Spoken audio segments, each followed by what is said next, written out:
First of all, I start out with 2 eggs.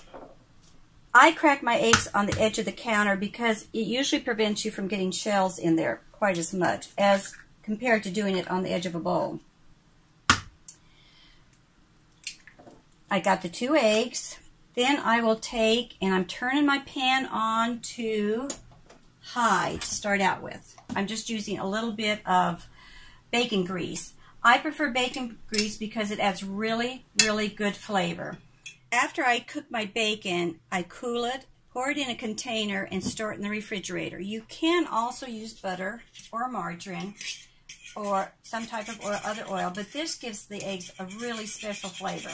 I take my fork and I'm going to just beat up the eggs a little bit. It doesn't have to be a huge, huge amount.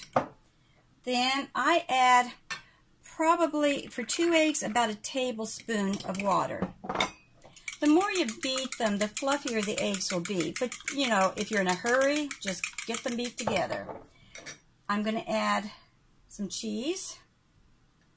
Let's see, for 2 eggs, I will probably add just 1 piece of cheese. This is just American cheese. It seems to melt better. Now, I'm going to turn this down because it's been on high. You don't want to cook ever on high all the time, just to get the pan warmed up. Now I'm turning it way down to a medium heat. See, that was just the right amount for that pan to get good and hot. Now, when you put the, you can season it with whatever you want. I will season it with a little salt. You can put pepper.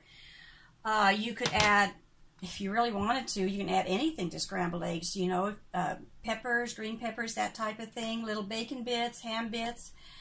But before you when you dump it in, don't just immediately start stirring it. If you scramble it really fast while you're cooking it, you don't get as fluffy of an egg. Now I'm just kind of picking it up and lightly stirring it around. You see how fluffy these eggs are? Now, at this point, you can, sometimes I'll take a spoon, or you can take a spatula, it doesn't matter. And I'm trying to get the cheese melted around. Now I'm going to turn this whole thing off. There's no heat going, and now this will just slowly, slowly cook. And you just keep kind of flip them and just wait a moment. See, I'm not doing a whole lot of this continually. Sometimes I let them get brown, but I think they're about ready. And there you go. Perfectly cooked scrambled eggs.